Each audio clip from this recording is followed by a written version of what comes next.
Hello and welcome to the first episode of Cryptids and Critters. This is my co-host, William Booth. Hello. And let's just get into what this show is about.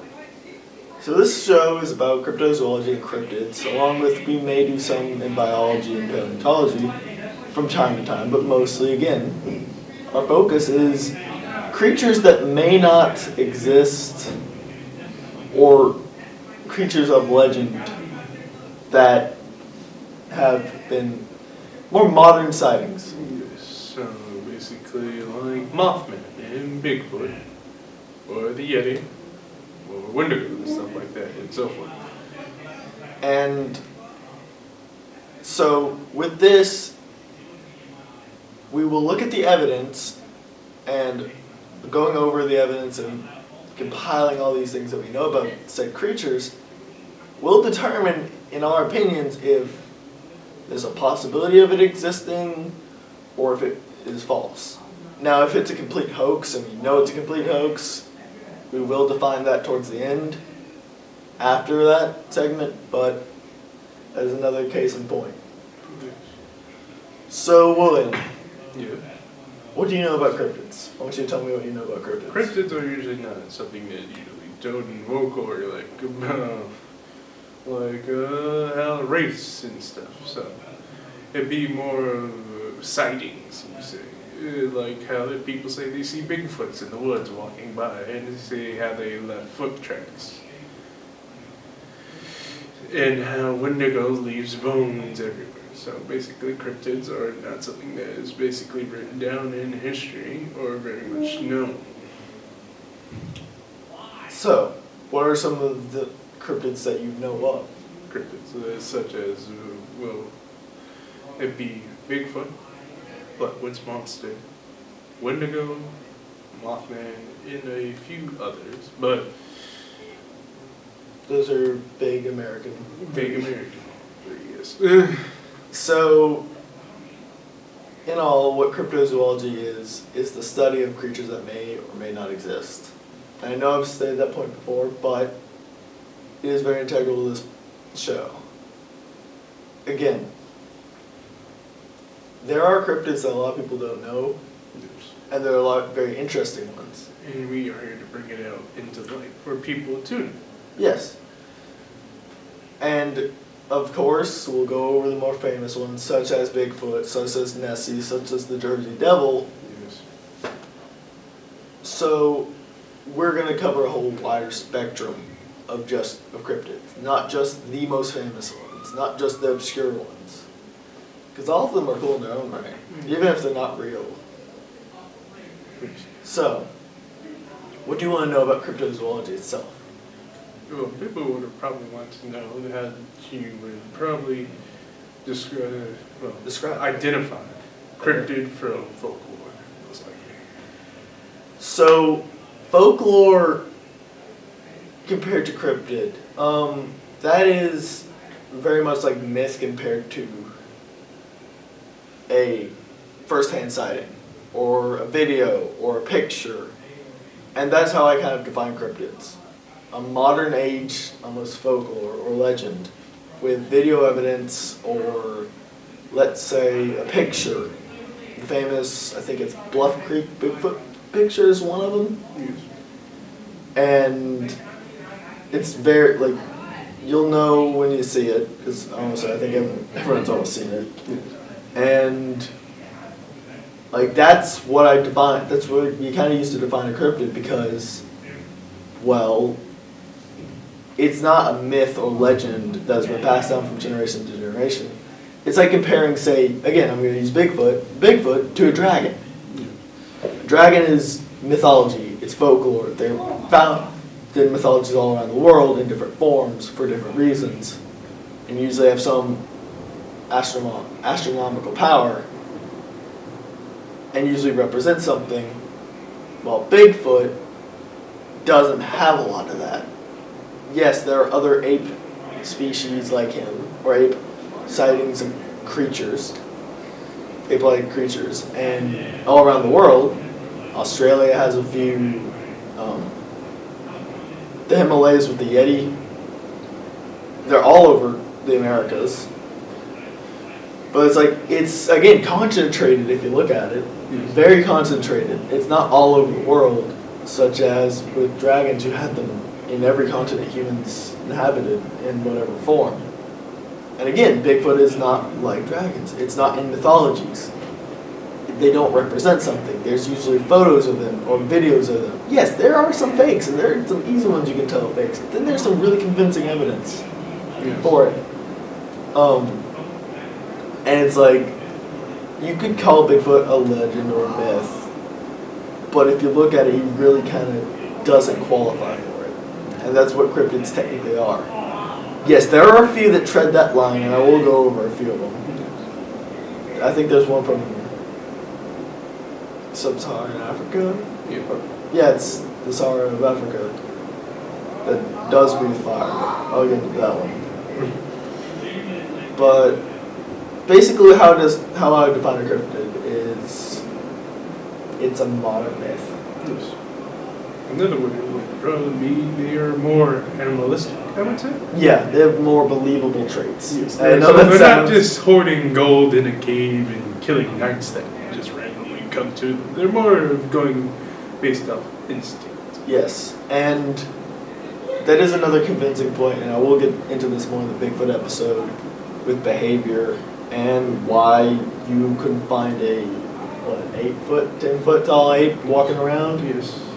When a lot of these sightings are very, you can tell the person was shooken up if it's an actual sighting, really. And not just, hey look, I saw a Bigfoot walk over in the forest. Yeah, it's more... They don't want to mess with it. And there's one good one that I recently learned of, and it's like, you didn't want to mess with them, they didn't mess with them. Yes, or accidental footage, yes. You could say. So say someone had taken a picture and it's just in there. Yes, or a hunting camera. Yeah. Accidentally had a recording of them would be more like trying to track down a deer. Yes. Not Bigfoot. not the giant ape. Mom, I came home, yeah? I'm hunting down Bigfoot now. And I think leading up from that, what a big thing with cryptids are, everyone thinks Bigfoot, which I'm fine with. Bigfoot is awesome. Bigfoot is a cryptid. He is a cryptid. He's the staple cryptid. But then you look at a lot of the stuff that's like finding Bigfoot or Bigfoot hunting, and we're also looking at people who are self-proclaimed cryptozoology is a weird thing because you can't technically be a self-proclaimed cryptozoologist. Yes. But they are not doing this in any biological or scientific way. Bigfoot, if we look at it, is an ape.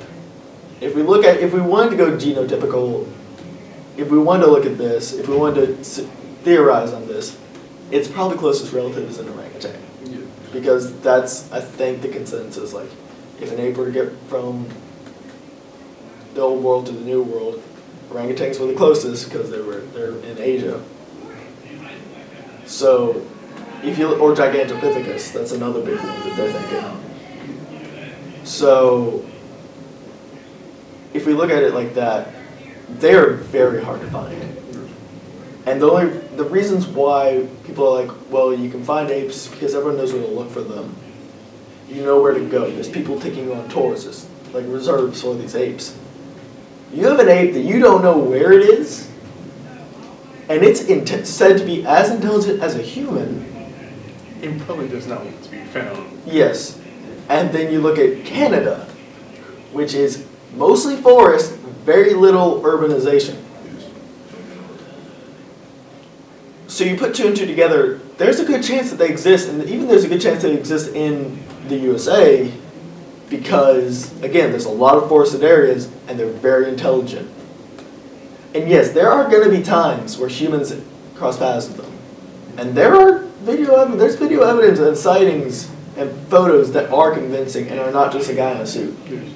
That brings up another point that people may ask is, how did Bigfoot live so long?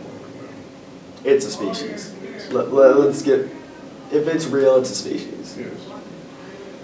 And most of these, if you look at them, if they're real, it's a species. And there's one that will say it's two other counterparts where it is in Africa, it's a big cat.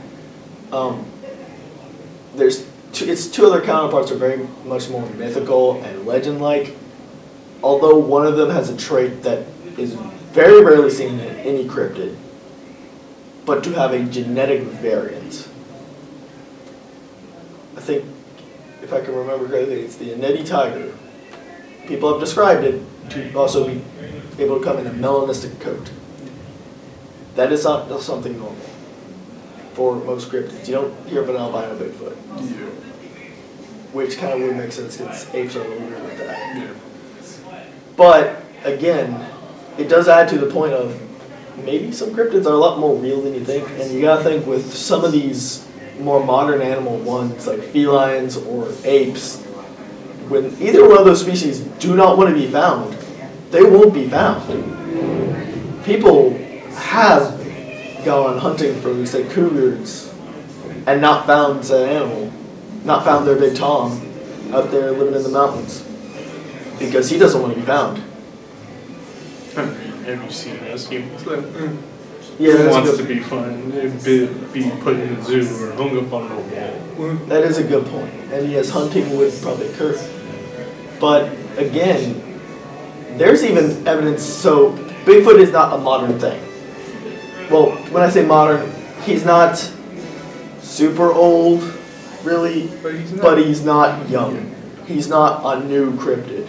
He's been around since the 1800s and 1700s, I'm pretty sure, when recorded American evidence started becoming a thing. I don't think much in the 1700s, 17th/1600s, and Columbus really didn't go into North America, so, and the conquistadors didn't either. So you may be asking, well, why weren't they found then? Again, they didn't go into North America. Vikings didn't really go that far into North America. And if they did, I don't really think that they would think much of a giant ape. Well, they may have thought much of a giant ape, but they also may have thought it was just some descendant of a god, or some beast of a god, maybe a troll, or a giant or a gnome or something. And it's like, if you look at mythology, yes, you can maybe make traces back, but again, Bigfoot isn't that modern. And there are many accounts of Bigfoot and human interaction during, let's say, just the Wild West. There are many accounts of Bigfoot killing people in the Wild West. And we will get onto that in the next episode, because that's our Bigfoot episode. And I think that one will be one of our longest because of how much information there is. So, we've gone over a really popular cryptid. What's a cryptid that you personally want more people to know about? There's a lot, but I think we should start with the smaller type ones. Yeah. One would probably be as the flat-footed monster, which is not as mainstream, but still somewhat popular. Yeah, somewhat popular, somewhat known, more of a cult following, if you will. And Wendigo as well, but that's it drifts between mythology and cryptid. Yeah. It's a little bit on the more terrifying side when you get into its skinwalker cousin. Yes. There has been a lot, which you should go over the smaller type ones. Smaller type ones before we start getting into the gigantic ones that you really couldn't miss. Yes. So just going over, talking to the audience with this one, be expecting first 10 episodes. We're going to go through 3 different continents. First one is North America / Central America. Second is Europe, for 2 of them. And our final stop is Africa for the first 10 episodes. Now, do expect more to come after that. We will finish up Africa with a few. And we're not going over every cryptid per se, because we'll be here for years doing that. Or we need an episode every day, and that would be fun, just to say the least. It's very stressful. But we're going to just try and, our goal is to try and get cryptids that aren't well known out to the general public. But cryptids who are well known, maybe we'll change your perception of them. again, like Bigfoot, you may come out of next episode thinking, oh, a lot of these are false statements, or oh, they couldn't have happened. Or you may be coming out of next episode saying, there's a chance. And cryptids in a whole, you don't have to be, let's say, a nerd or some mountain boy who goes out with his buddies hunting every Sunday and putting it on, what, Animal Planet? Yeah.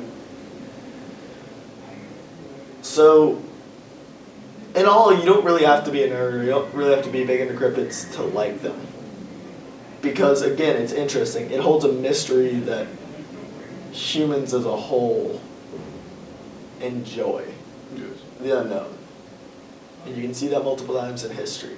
We crossed the Atlantic thinking it was a way to get to India faster. Yes. But we found a new continent.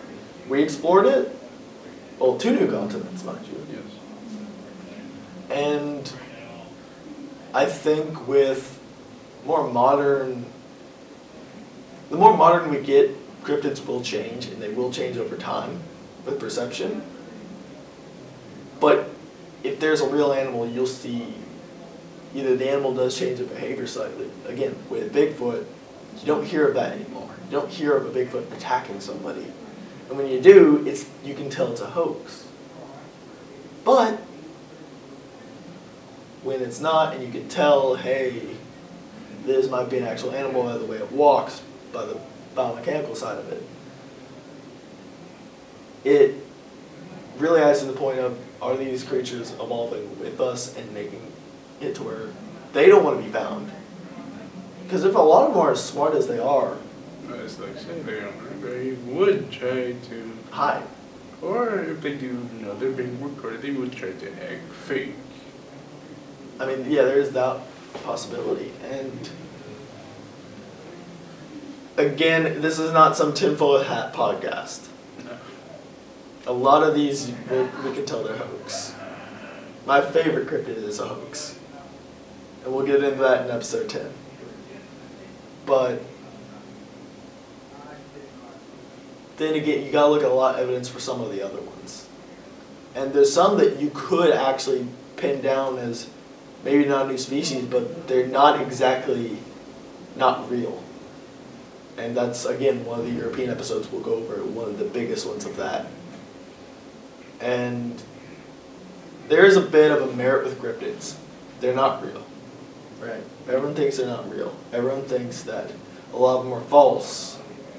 But again, in that same episode that I'm talking about, it kills the merit, and it kills it quite literally. Yes. Because there are cryptids that kill people.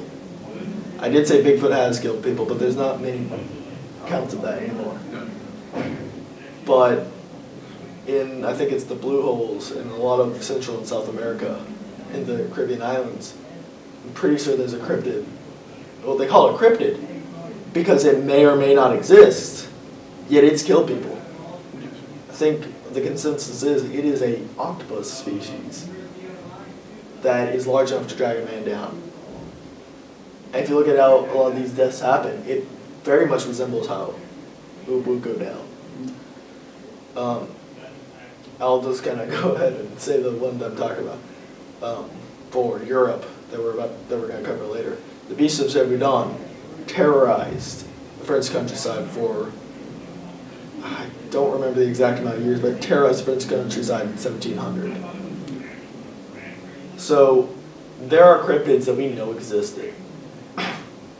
Another one that we aren't going over in kind of season 1 or first run of this is the British black cats. And they're not exactly cryptids because they don't, there's this very hard, heated debate on if they exist or not because of what they are. People think, oh, they're escaped pets, or oh, they're this like weird escaped pet thing. And very much well they could be, because there's a lot of evidence pointing to that leopards and jaguars getting out. What is it? It takes 2 inches of, I think 2 inches of grass, or 2 or 3 inches of grass for an adult female lioness to stay concealed.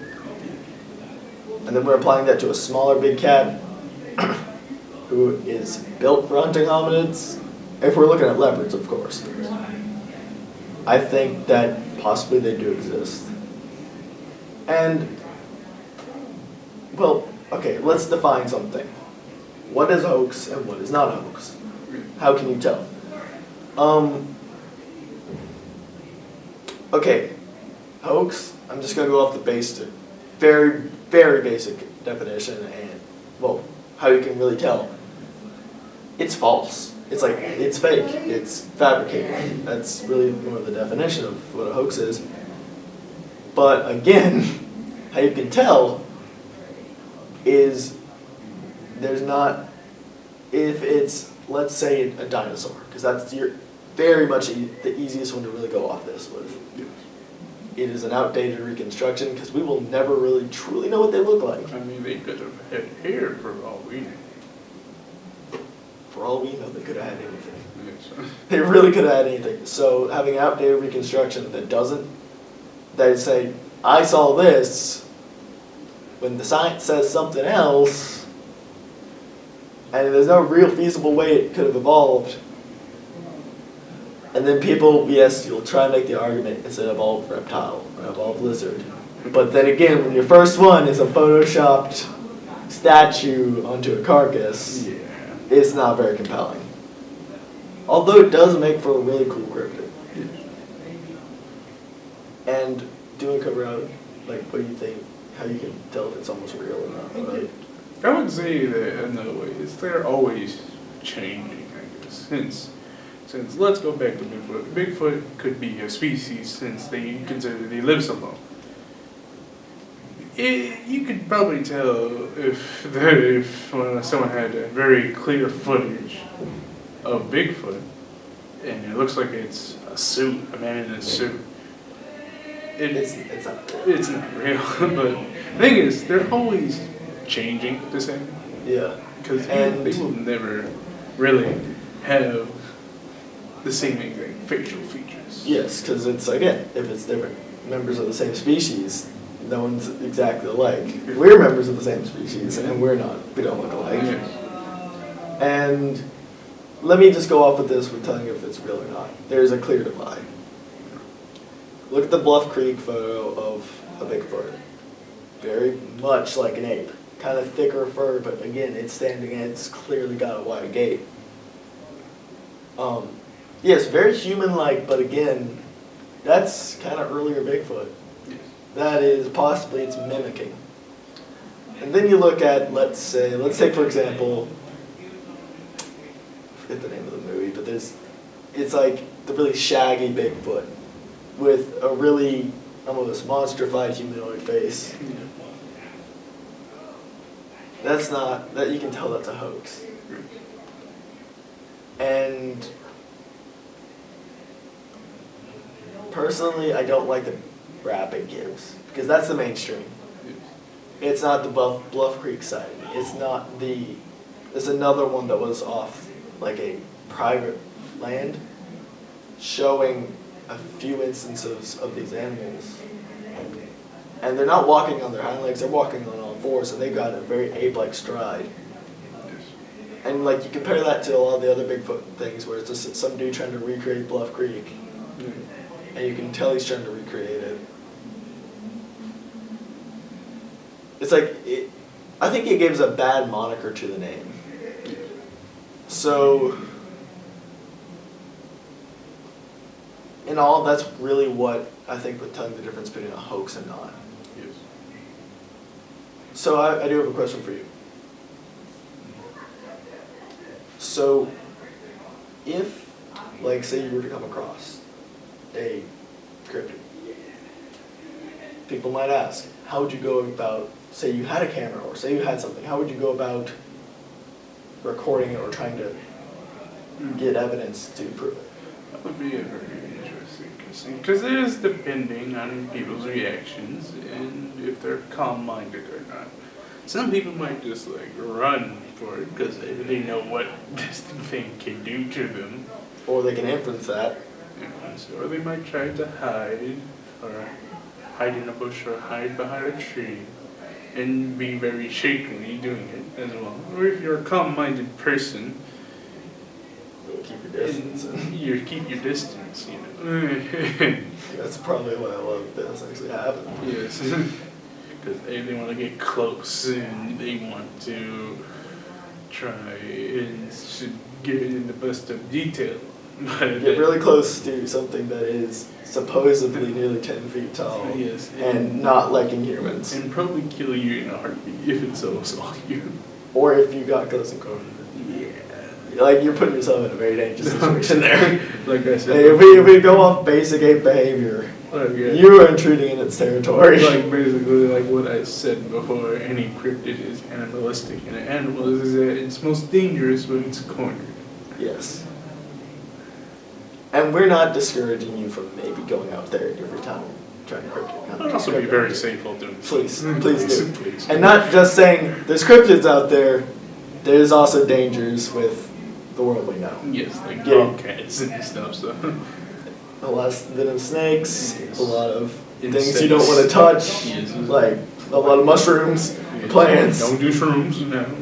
and falling, and just all around you gotta be very aware of your surroundings. So, when you yes, go, you're also when you go out looking hunting for cryptids. Yes, you're looking for cryptids, but you also gotta watch out for The things that exist, the things that do exist. that we know and have hard science for. Yes. And, okay, this is a kind of question for both of us. Why is cryptozoology kind of frowned upon? And I would say the reason why we would say it's frowned upon, it's not frowned upon by mainstream. Everybody loves Bigfoot, let's be honest. Everyone loves Nessie. Yes. But it's frowned upon in the sciences because it's always thought of kind of biology or zoology's little brother. Yes. It's the study of things that may not or may exist. Yes. And there's also religion as well. Yes, and that's a big part of it because if there's some cryptid that has some religious tie, let's say, again, like the Wendigo or the Skinwalker, Yes. that really throws a monkey wrench in everything. Yes. And there's also those cryptids that have intelligence, like Mothman predicting the French would fall, which it did. But, yes. And, like, let's just kind of go over this. A lot of people in that field don't really look at the cryptids that have killed, Yes. or don't look at the cryptids that there's, even for Bigfoot, they don't look at the evidence that, oh, some dude in the 1800s got jumped in a cabin by, like, some dude in his group got jumped in a cabin by, like, 6 of them. Yeah. Well, where's the bodies? Where's all this? You're telling an intelligent ape wouldn't drag its bodies away? Yeah. Pretty sure. Possibly cannibalize, because that's what hominids did back then. Yeah. That's what early hominids did. So, there's a possibility, I think. When everything gets a little too mainstream, that's when things start getting a little iffy. And you can tell it gets iffy. Yes. Because you're just kind of looking for fame. You're 5 seconds of fame. Yeah. Now, again, back to why it's got frowned upon, it is the study of things that might not exist. Yes. And I think for a lot of scientists, that may be looking at cryptozoologists like they're looking off in fantasy land. Yes. But again, there are a few cryptids that have been proven to exist. I think the coelacanth was a good one for a while there because everyone thought it was extinct and then there was people in Indonesia eating them every day. I forget there's another one. But there's a few of them that's like, we think they didn't exist, and then we find them. And there's a few, like, I think there's a leopard that was said to be extinct quite some time back, and recently got refound. And, like, I think it's for very, like, that's more going into extinct or alive stuff. And yeah, we kind of have something similar. Where towards the end of the episode, I'm going to ask my co-hosts a question. Is it living or is it legend? If it's legend, if they decide it's legend, we'll talk about that for a bit. If it's living, we'll talk about that. But if it's a clear hoax, I will go into it after saying, hey, this is false. Now, I've been saying co-hosts. This is William, my co-host right now. We will usually have 2, or they'll alternate. with Richard Bartolo being my second host. He could not be here today for reasons. So in all, I think that going over this, just getting people an intro to cryptozoology is it's our best course of action before we head into next episode, which is Bigfoot. And not just Bigfoot, but other apes around the Americas. So, do you have any final closing regards? I would say before you even think about going hunting for cryptids, you should be aware of what you should be hunting. I would say is one. Two is don't purposely go looking for it, but also do. I guess is hard to say. It's very vague. Yes, it's very vague. But so that's all you want to do to people at home? Yes. All right. So this has been the first episode of Cryptids and Creatures, or Cryptids and Critters. Let me restate that. Cryptids and Critters. In the next episode, we will be going over North America with the biggest cryptid of all. And we talked about him very, very much in this episode. Yes. Bigfoot and his other contemporaries like the skunk ape and a lot of apes from Florida. And Yeti. We'll go over the Yeti a little bit as well. Yes. And maybe going over some of the other apes and around it, because there's a lot in Indonesia and even Australia. Yes. So, thank you for all of your time at home. And this has been Cryptids and Critters, signing off.